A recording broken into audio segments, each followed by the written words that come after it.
مخلوق کے ساتھ. پھر آگے ان کی حسرت خصوص سے ذکر کی. وَيَخْشَوْنَ رَبَّهُمْ، اپنے رب کی خشیت میں رہتے ہیں، اپنے رب کی خشیت میں رہتے ہیں. یعنی مراد یہ ہے کہ وہ گمانڈ میں نہیں آتے، وہ عبادت کرتے ہیں، اللہ کو راضی کرتے ہیں، مخلوق کے ساتھ تعلق قائم کرتے ہیں، صلہ رحمی کرتے ہیں، ہمدردی کرتے ہیں، بھلائی کرتے ہیں،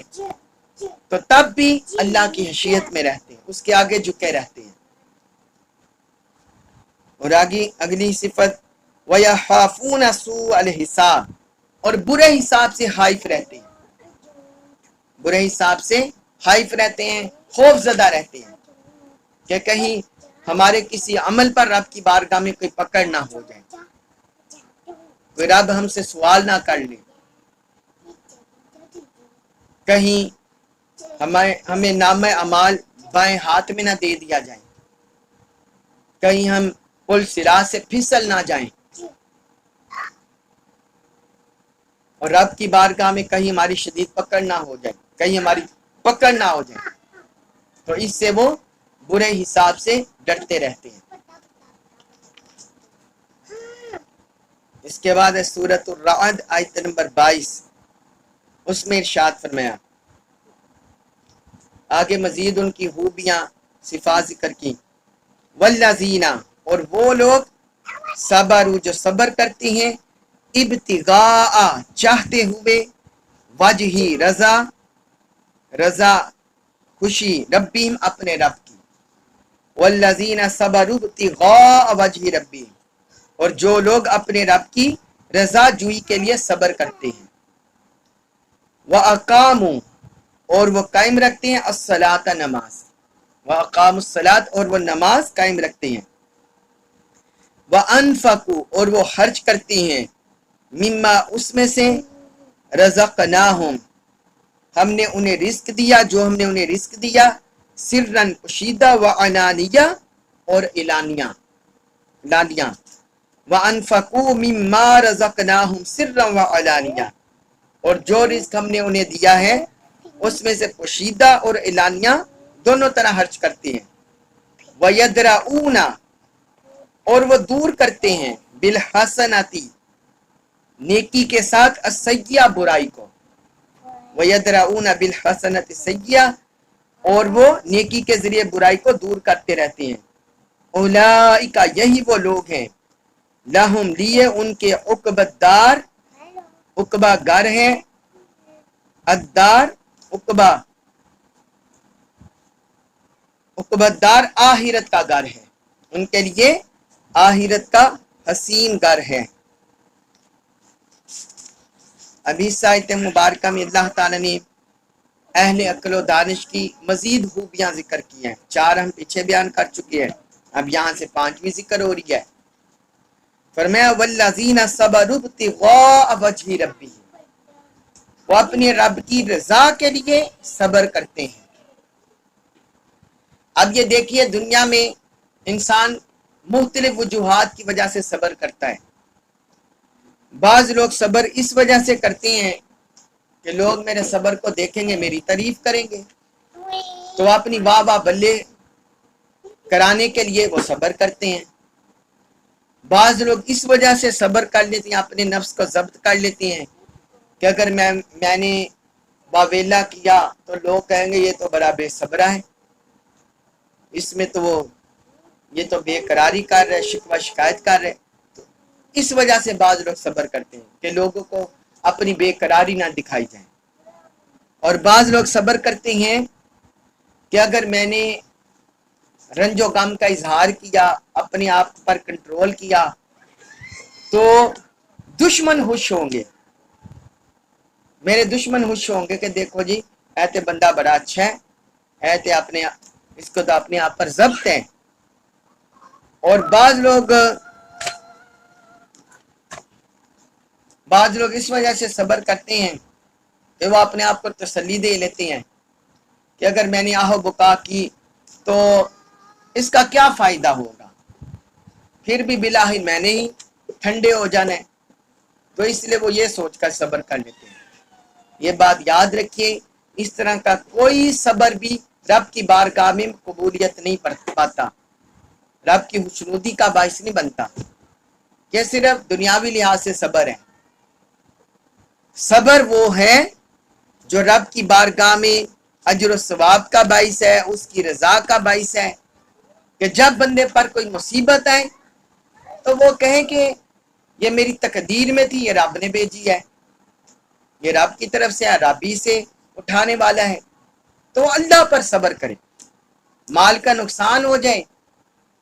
تو وہ یہ سمجھے کہ رب کا دیا ہوا مال تھا، اس نے لے لیا۔ اگر خود تکلیف میں مبتلا ہوتا ہے، اولاد مبتلا ہوتی ہے، تو وہ یہ سوچ کر صبر کر لے کہ ہم سارے رب کا مال ہیں، رب کی طرف ہی ہم نے لٹائے جانا ہے۔ تو اس لیے ہر جہت میں اس کا صبر رب کے لیے ہو، رب کی رضا کے لیے صبر ہو۔ ایسا صبر ہوتا ہے جو رب کی بارگاہ میں مقبول ہوتا ہے، جو درجات کی بلندی اور اجر و ثواب کا باعث ہوتا ہے۔ اگلی صفت ان کی ذکر ہوئی وَأَقَامُوا الصَّلَاةَ، اور وہ نماز قائم کرتے ہیں، نماز کو اس کے ظاہری حقوق کے ساتھ، باطنی حقوق کے ساتھ۔ نماز کے فرائض ہیں، واجبات ہیں، سنتیں ہیں، مستحبات ہیں، پھر باطنی ہیں، دل کی پاکیزگی، دل کی طہارت اور انہماک سے اللہ کی بارگاہ میں حاضر ہونا، تو وہ اس طرح نماز قائم کرتے ہیں۔ اور اگلی صفت ذکر کی وَأَنفَقُوا مِمَّا رَزَقْنَاهُمْ سِرًّا وَعَلَانِيَّةً، اور جو کچھ ہم نے انہیں رزق دیا اس میں سے خفیہ طور پر اور علانیہ طور پر خرچ کرتے ہیں۔ بعض مفسرین نے کہا خفیہ طور پر مراد یہ ہے سرن طور پر زکوٰۃ، وہ چھپا کر زکوٰۃ دیتے ہیں، اور جو یعنی ظاہراً خرچ کرنے سے مراد ہے زکوٰۃ ادا کرنا، اور پوشیدہ خرچ کرنے سے مراد ہے نفلی صدقات دینا۔ یہ بعض مفسرین نے کہا ہے، اور بعض مفسرین نے کہا ہے کہ جیسا بھی ہو، اگر کوئی سائل ان کے بعد رات کو آ جائیں، تنہائی میں آ جائے، اس وقت بھی خرچ کرتے ہیں، اور اگر کوئی بزم میں محفل میں مانگ لے لوگوں کے سامنے، اس وقت بھی خرچ کرتے ہیں۔ اس سے یہ بھی مراد ہے کہ وہ ہر حال میں خرچ کرنے والے ہوتے ہیں اپنی استطاعت کے مطابق، اور جو صحیح ہوتے ہیں وہ اپنی استطاعت سے بھی بڑھ کر کر دیتے ہیں۔ اور پھر اگلی 8ویں صفت حسرت ان کی ذکر کی اہل عقل و دانش کی وَيَدْرَؤُونَ بِالْحَسَنَةِ السَّيِّئَةَ، وہ نیکی کے ذریعے برائی کو دور کرتے رہتے ہیں، نیکی کے ذریعے برائی کو دور کرتے رہتے ہیں۔ مطلب یہ ہے کہ جب کوئی بندہ ان کے ساتھ شر کرتا ہے وہ اس کے ساتھ خیر کرتے ہیں، اگر کوئی بندہ ان کو نقصان پہنچاتا ہے تو بدلے میں نقصان نہیں پہنچاتے بلکہ اس کے لیے نفع کی کوشش کرتے ہیں،